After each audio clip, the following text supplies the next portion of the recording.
Welcome to the Real Life Resilience Podcast.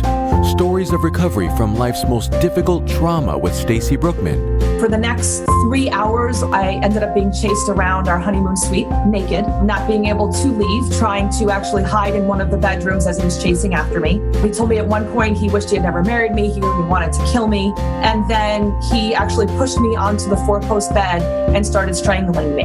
This is Stacey Brookman, and I'm glad you're listening to Real Life Resilience, the podcast that brings you a range of tools and stories to heal from tough life situations. Our guest today is a transformational coach because she has brought herself through some amazing transformations, particularly having bad relationships. So if you've ever had a tough relationship, stay tuned. Before we discover more, let me share something with you that might change your life. If you need an easy way to get started on telling your life story, then you need to free write. Almost every famous writer uses the free writing technique. Don't know what free writing is? Our guide to free writing your life stories will give you all the steps you need to get started. You can download your copy at staceybrookman.com/freewrite because your story deserves to be told. I love to hear from listeners personally, and I answer my own emails. So drop me a line and let me know what you found interesting in this episode, or to ask me a question. My email is Stacey, S-T-A-C-Y, at staceybrookman.com. Now let's welcome Stephanie McPhail. All right, Stephanie, thank you so much for being here. I'm really thrilled, and I'm excited to listen to what you have to say. Thank you so much for having me. I'm so excited too. So tell me a little bit about who you are and what you do, first of all. Well, my name is Stephanie, and I am a transformational coach. I help women rediscover their purpose after toxic, unhealthy relationships. I have a business called Mind and Body Awakenings that I run with my husband, David. He is a Psych K practitioner and a coach as well. And it's great to be able to work with my husband and, kind of have the male perspective and the female perspective in the coaching. And so we like to work together and really improve our programs by the relationship. Oh, how fun. Yeah. So you help women to get out of their toxic relationships or recover from their toxic relationship? I guess more recover from them. They're already, if they're still in it, kind of up to them to decide when they're going to make that decision to leave. Where I am is once a woman has already left and she's looking to kind of put the pieces back together and figure out what the heck happened to the past whatever amount of years of my life and what am I doing and where am I going and who am I? So I get the opportunity to help, just kind of lead them to the right direction and help just kind of hold them accountable and hold their hands so they're not alone going through and all you know of what? this. So many women are in toxic relationships, and it is very hard to get out of those toxic relationships. And once you're out, that's not the end. You do have to recover from that. And that's what we talk about here on Real Life Resilience. And you had your own toxic relationship or relationships. Tell us a little bit about your knowledge of that. Yeah, I didn't learn very quickly. So, basically, I grew up in a family where love was this very uncomfortable thing. And I love my parents and they did the best they could do, but they were suffering themselves from codependency from their own upbringing. And so, growing up, there was a lot of fighting. There was a lot of argument. Nobody ever forgave each other for anything. Or actually, I guess should rather say they would forgive because nobody would talk about it. We would move on to the next thing the next day and done. So, I learned that in my first major relationship when I was 19 years old. My boyfriend at the time was great until he started becoming a little bit more jealous. And then his father got sick with cancer and he started to change. And I really tried to support him and be there for him through this horrible time of his life. And he just kept not being the same person that I started dating. He ended up starting to be more aggressive. I remember one day coming home and having him get angry at me. And I don't remember what it was, but in order to scare me or intimidate me, he actually punched holes all around my head as I covered my head, trying to just protect myself as my dogs were actually next to me. And I felt, I remember falling to the ground and I was like, this is awful. And then, a few months later, my ex-boyfriend actually accused me of cheating on him and started calling friends of mine at 3:00 in the morning after he had come home at 3:00 in the morning and I was actually home in bed. Yeah, so he called one of my friends and she ended up calling the police. Police said to me, and I remember I was 27 years old, so it was 7.5 years into that relationship. And I was 27 years old. The police came and they said, "You're too young to deal with this. Leave now while you can." I was like, "You're right, police officer."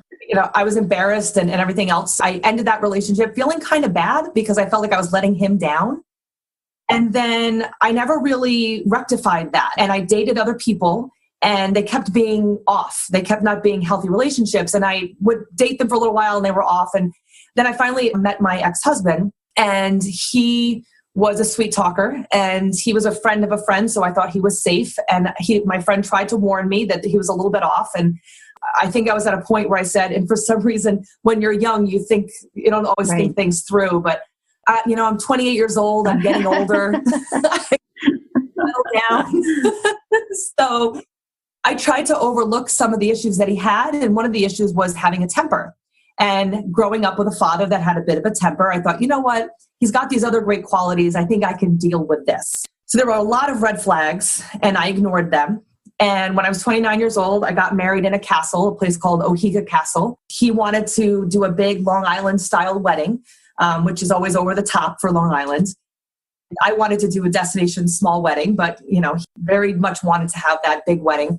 So we got married at this gorgeous castle, had family from all over the country and everyone come and visit for this wedding, and it was the most beautiful, amazing day of my life. And then that night, we went back to our hotel room in the castle. We had a beautiful suite with a four-post bed and marble all over the floor in the bathroom and just everything that you could possibly imagine. And there was 2 bedrooms. There was a kitchen. I mean, this was like a beautiful, beautiful honeymoon suite. And I was thinking it was going to be this beautiful romantic night. My ex started to run the water. He took my dress off and I was like, all right, we're going to go take a bath. I stuck my toe in the bathtub and water poured out the side. Now, this is a big fancy bathroom, so there was actually a place for the water to go down the drain. It's not like it was just, making a mess. So, my ex said to me, you don't ever care about anything. And I said, honey, it's a bathroom. There's water on the ground. There's actually a drain. Sure, this happens all the time. Don't worry about it.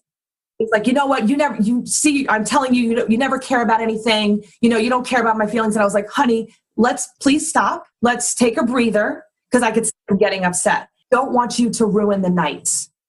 That set something off in his mind. So for the next 3 hours or so, I ended up being chased around our honeymoon suite naked, not being able to leave, trying to actually hide in one of the bedrooms as he was chasing after me, having my body up against the door as he banged on the door, trying to get in. He told me at one point he wished he had never married me. He only wanted to kill me. He took his wedding ring off and threw it at me, which just kept escalating, Then pretty much by the end of the night, I'd finally come out of the other bedroom. He had chased me around some of the other rooms. And then he actually pushed me onto the 4-post bed and started strangling me. Oh my gosh. Yeah. And I just remember looking up at him. And at first I was fighting, I was fighting him and just trying to get him off of me. And I was thinking, tears just started streaming down my face. And I'm thinking, was supposed to be the best day of my life. And is going to kill me on my wedding day. Like, what did I do? And I felt my arms and legs get heavy. And I started to feel like I was getting out of energy and I couldn't fight him anymore. And I kind of I don't know if I gave up or I just wasn't getting enough oxygen. I just stopped moving. And at some point he stopped. And he looked at me and whenever you associate with someone who turns that switch and goes crazy, I feel like there's like a blackness that goes in their eyes. He had blue eyes, but he had a blackness when he was angry like that. And he, that blackness that was there as he was strangling me went away. And there's like guilt and shame and all these feelings were there. And he just walked away from me. And so I laid in the fetal position, just crying to myself and thinking, oh my God, I just married this man. And what do I do? And I stayed.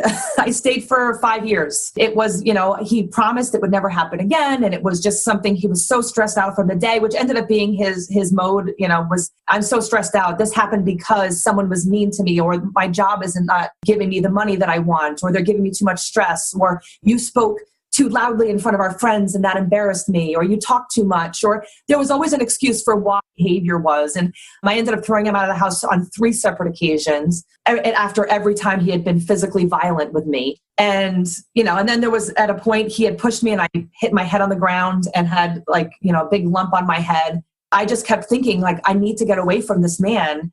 But there was also this part of me that was so fearful. That thought of being 29 and I'm too old and I need to get married at 29. Well, that became 32 and 33. I said to myself when I was 33, and my birthday's in December, and I decided to get a divorce in May. So I just remember being 33 and I was like, I'm going to be 34 this year. And I'm thinking and feeling the same thing I did last year and the year before. And my mom had said to me, would you want this to be your last day on earth? Would you be happy with the life that you led? And I was like, I don't want to do this in 50 years. I don't want to do my life. So with that decision, I kind of started looking at ways to get out. I was the breadwinner in the house. And so I was really the one who had the money. I don't really know what I was so fearful of. I'd owned my own house since I was 21 years old. So, strong, independent woman is the last person you think had an issue with being abused. And here I was that person. And there was the guilt and embarrassment and everything, trying to hide it. I talked to one of my friends that I didn't see very often. And she said, listen, if you decide to leave him, you can come and live with me. This was like the end of April, I guess. And so I said, okay, thanks. I said, are you sure? Because I don't know how he's going to be. She's like, don't worry. I've got cameras everywhere. He's not coming to my house. So I was like, all right. And she's like, and then again, he's not going to figure out to come to my house because I've known her since middle school, but we don't talk very often. So ended up that I was still trying to figure it out. I was still scared and I didn't know what to do. And I was working 2 jobs to try to pay for all the bills as he was working as a bartender and going back to school. One day I was at my second job and he was supposed to work a long day and make a lot of money. He was talking about like $500 or $600 for a big shift and it was going to come back a lot of money. And I was really hopeful for this because we needed some money for the bills and he hadn't been paying. So it's about 2 or 3 hours into my second job and all of a sudden I got a text message from him. And the text message says to me, I quit my job. I look at the text message and I was like, oh my God, like, what am I going to do? This was supposed to be money. Like, right. I was looking forward to this. I'm here at a job and he just quit his job. So I said, I texted him back and I said, sweetheart, please go back and tell them you lost your temper and you want to go back and get your job back. This response, and I'm going to apologize ahead of time for the nasty words in here, but this is exactly what he said. Just like typical cunt bitch Stephanie to not support her husband. And I looked at that and I said, what the hell am I doing? I don't need to do this anymore. And that was the decision. And the next person I called or texted, actually, because I was in a place where it was quiet, and I texted a friend and I said, is the possibility still open for me to come and stay at your place? And she was like, absolutely. And I said, I'm coming in on Monday. Started the proceedings. And I have to admit that it wasn't that it got easier from there, because he basically, any new guy I dated, he would call them and tell them that I had a disease or that I was a cheater, or he'd find out who they were. He would go to places we were and show up and cause a scene. Really had to get to a point that said, you know what? I don't even care. I mean, he would try to threaten my job. He would try to threaten, everything. And I really got to a point, I said, you know what? If people believe what he says about me, then that's going to be what it is. And I just can't keep living with him controlling me the way he is. Was he a sociopath, a narcissist? The label to it at all? Yeah, a friend of mine is a psychiatrist. She's pretty sure at the very least he has borderline personality disorder, but she's also, she said she's like the sociopath and narcissistic personality disorder. All of those kind of fit the bill of his personality, because he could just, and I would say when we first started dating, he was a good salesman because he knew how to say the right thing in front of the right people. Or just in the right tone so that I would hear it and other people wouldn't, or enough of those things that I would feel badly and quiet down and other people wouldn't notice that he had said something or done something inappropriate, realistically.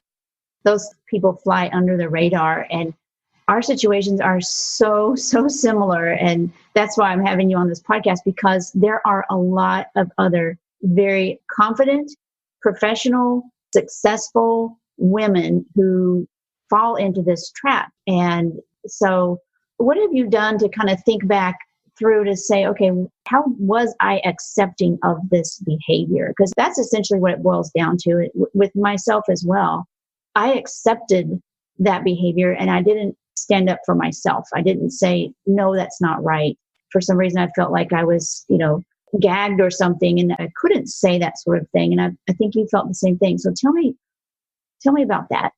I think it was a few things. I think that it was, I didn't know what love could feel like. I didn't know that it was not supposed to be uncomfortable. And that was one of the things. I'm actually writing a book called Being Loved Shouldn't Hurt. And it took me till I was about 35 years old to understand and feel in my body that concept. Because to me, love meant anxiety. I was just used to it. It was like this, I don't know, just like anxious. It was just anxious feeling all the time, and you never knew what was going to come. And so I think that had become normal for me. So just that. And then I think there was another piece of it that because I had had so many unhealthy relationships, part of me blamed myself in that I was the one who made them this way. My fault that they're behaving this way. What can I do to make it better? So, a lot of the times in the marriage, I was trying really hard to say, okay, if I walk a little bit more on eggshells, if I am quieter in public, if I don't say things that annoy him, it's going to make it better. So there was a lot of that. And then without realizing it, I was obviously codependent. I'm definitely an empath, and I love caring for other people. But it was, instead of caring about me, I cared more about him. And he didn't respect that, which is a weird kind of twist to it.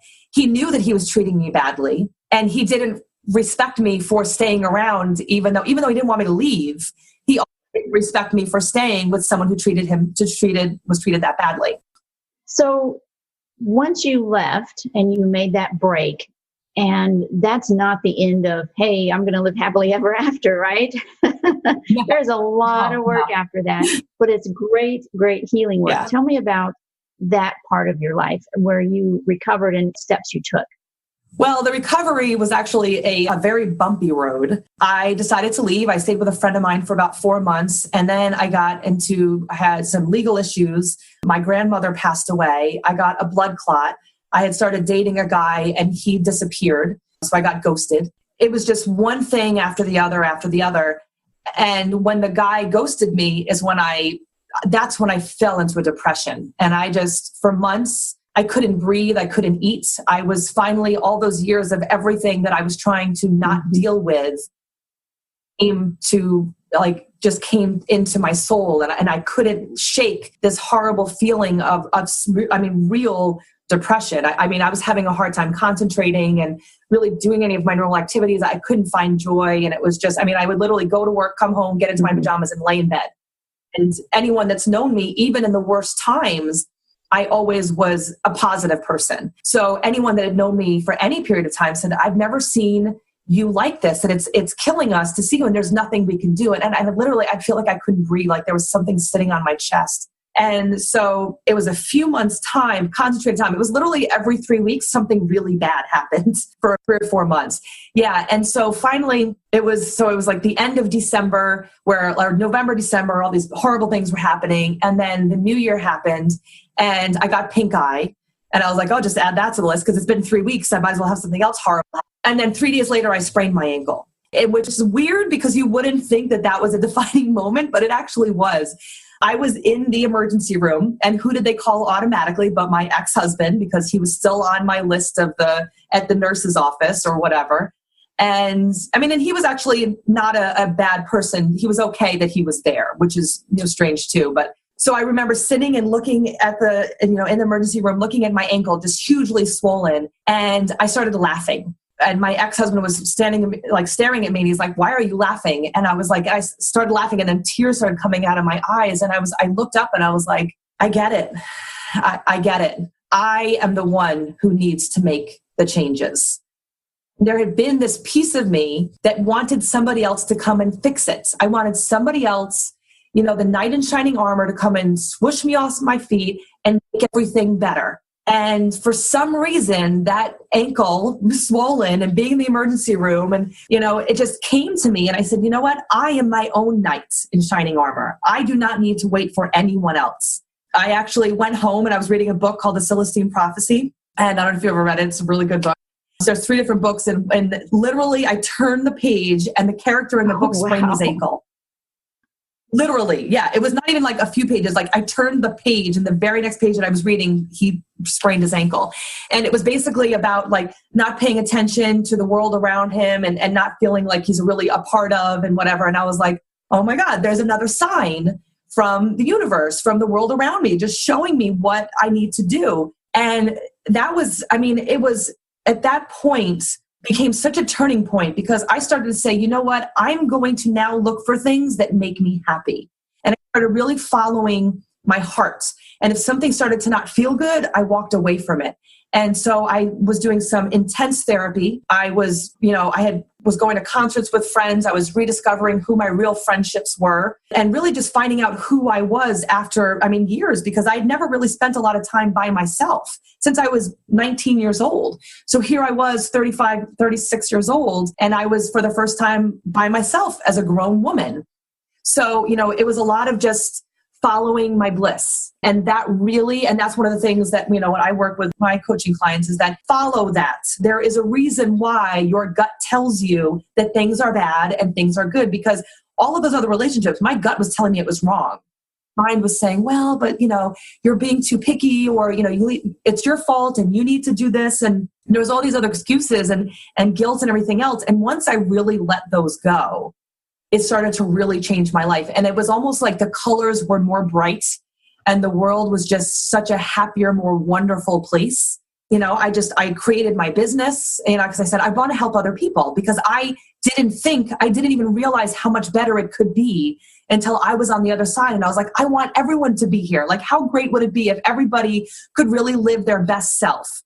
And so I kind of started doing that, and, not to go on and on, but I was dating. I started dating. I'd never dated as an adult, so I didn't know how to do that. And I was dating around and kind of just saying to the guys I would date, I'm really not looking for a relationship, I don't think, because in my mind, every relationship was going to end up in something terrible. So I really loved the freedom and the joy that I had. And so dating was kind of like for fun, but I wasn't looking for a relationship realistically until I met a really great guy online. And we met, he lived about an hour and a half away, and we started dating, and he would come to visit. And I was like, I kept saying in my head, I'm going to break up with him because he seems so good. And he's everything on my list. And I was like, but maybe something bad's going to happen. That was subconscious. I didn't really believe it. I didn't really understand it at the time. He said, you know what? I understand, and I want to be with you. And if you don't want to be with me, then tell me, but I will wait for you to make your decision on whatever it is you want. And the not being pushy and the being supportive. And I was still dating other people. And he said, I'm not going to date other people, but you do what you need to do. He was not forcing, and we really became friends because I could be myself and I saw who he was. And he wasn't someone that was going to try to control me or put me down or make me feel bad. He really loved me enough that he really loved me. He wanted me to be happy, whether it was with him or not. And that was, for that moment, that was like, okay, I think that this is a good guy. So I just started dating him exclusively. And long story short, we are now married for almost 3 years and have a beautiful 2-year-old son. And, everything is wonderful. That is amazing.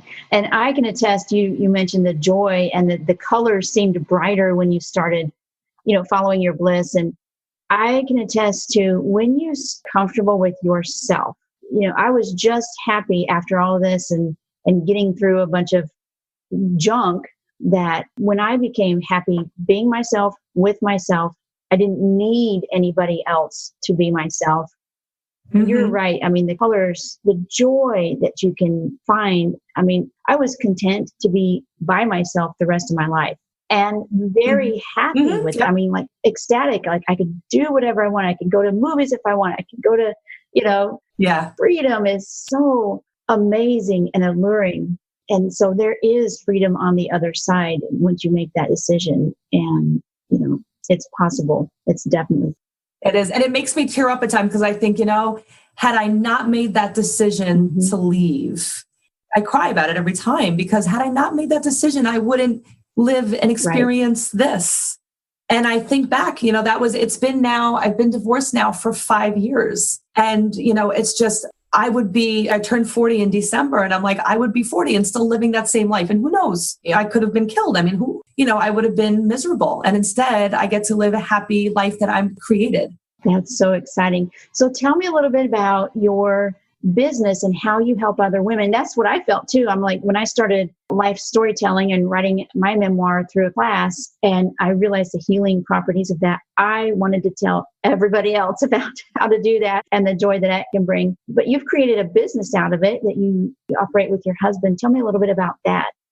So the name of our business is Mind and Body Awakenings. And it was basically, that name came to me immediately after I decided to start the business because of I felt for me, it was not just my mind, but it was my body that awakens. I felt more awake than I had ever felt probably in my whole life. And so, it really is a holistic effect. So, trying to focus on your healing through exercise and nutrition. And my big thing is, I follow a more, I can't say vegan diet, but I'll say plant-based diet because I don't always follow it, but a more plant-based diet. And really, because that gives me the energy and stamina to do everything that I do. But, those things along with, I am a Reiki 2 level practitioner. I'm very good at being an empath. And, it can be a good thing and a bad thing when you're an empath. So good to be able to read people's energy. And now that I'm in a healthy place, I can do that in a healthier way, because I think that when I was married, I wanted to help and fix someone who didn't want to be helped and fixed. I think now I'm able to come from a place where I can sense energy and I can sense, how where they're really coming from and whether, their positive energy and all of that. And I can see their possibilities. And I think what's really great about what I get to do is that I kind of help remind them in a way that's not hurtful or negative, but remind them their why. They tell me what they're actually looking for, and then I help support them and remind them by pointing out some of the things where they might be sabotaging themselves, or they might not be following what they say they're going to do, and they're not actually following through on it. And so, I have one-on-one coaching clients, and actually right now I have a 6-week online coaching group that is going to be every single day. So like intensive. You're going to get more in those 6 weeks that you would get probably in months of other coaching, with videos and activities. So my background is also education. So I have a double master's in health and education and also a background in crisis counseling. So I have all of that to add to the plate. So it's going to be a really intense 6 weeks for people that are really ready to make changes now. Wow, that is exciting, because there are some people who don't know how, like you discovered it kind of naturally and I discovered it kind of naturally, but there are those people who would really benefit from having somebody come alongside them and help walk them through that and into their own joy and a joy-filled life. Mm-hmm. And I think it's really the support. I think there was moments I felt so alone and just like nobody understood, and there was nobody there for me. And I think if I could have had someone to because your friends are your friends and they want to help, but they don't really understand. It's kind of like holding someone's hand and saying, I'm not walking in front of you, I'm not walking behind you, I'm just going to hold your hand and be there with you as you go through this journey. Right. So where can people find out more about this coaching and yourself? Well, they can go to www.mindandbodyawakenings.com. But they can also follow us on Facebook at mindandbodyawakenings.com. Instagram is Maba Awakenings. But, Facebook is definitely the place to find us, and send us an email if you're interested in finding out any more information. Specifically for you guys, we are giving a good percentage break off of the 6-week coaching, and we're throwing in an extra where there's going to be a free session with my husband that, again, the Psyche, which a lot of people don't know what it is, but it's basically just a subconscious mind change. I really felt like I wasn't good enough, or I wasn't going to be able to get, to find a healthy relationship. He is really great at crafting a new subconscious belief that actually replaces the old one, so that instead of saying I'm not good enough, you might have something more positive like I deserve a healthy, happy relationship. And then instead of going to that negative place, you kind of automatically go. So that really kicks it up a notch with our clients. I noticed that's a really major change there. Right. Well, I am so thrilled that you have gotten to this point and that you're helping others with that as well. So I appreciate all that you're doing. Thank you so much. And thank you for having me on. It was really great chatting with you and another survivor. And to everybody out there, you're way stronger than you realize. There's always hope, and you really can create the life that you want. Absolutely. Thank you so much, Stephanie. Thank you. Welcome to Stacy's Journal.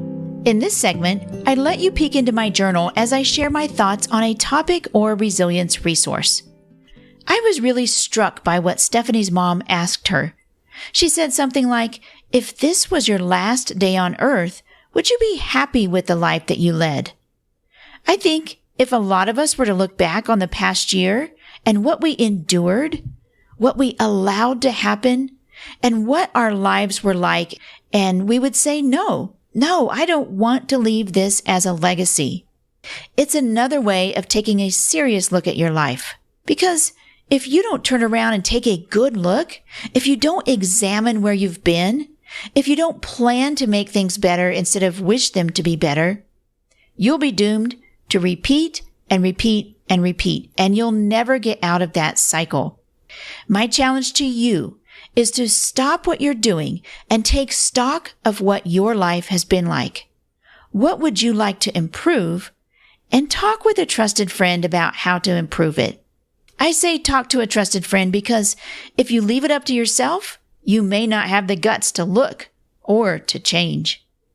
Build your support system and make the next 12 months far better than the last. That's all we have for today. In the last episode, Anna Seawald shared her thoughts on losing everything and surviving a natural disaster at 13 years old. So if you have ever had a single event devastate your life, you might want to go back and have a listen. Next week, we'll interview Peggy Oliveira, who is a survivor whisperer. Fascinating stuff, so stay tuned. I love interacting with our listeners on social media. We're on Pinterest, Facebook, YouTube, and just about anywhere you can hold a great virtual conversation. Before you go, don't forget to go download the Guide to Free Writing Your Life Stories. It provides step-by-step direction to get those stories out of your head and into a story. Download that for free at stacybrookman.com/freewrite. One more thing, we're having fun counting down the 100 plus most important memoirs of the past 200 years. So our memoir of the day is This Boy's Life, a memoir by Tobias Wolff.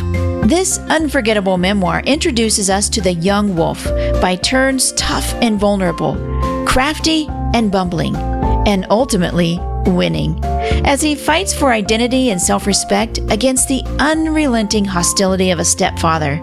His various schemes, running away to Alaska, forging checks, and stealing cars, lead him to an act of outrageous self-invention that releases him into a new world of possibility.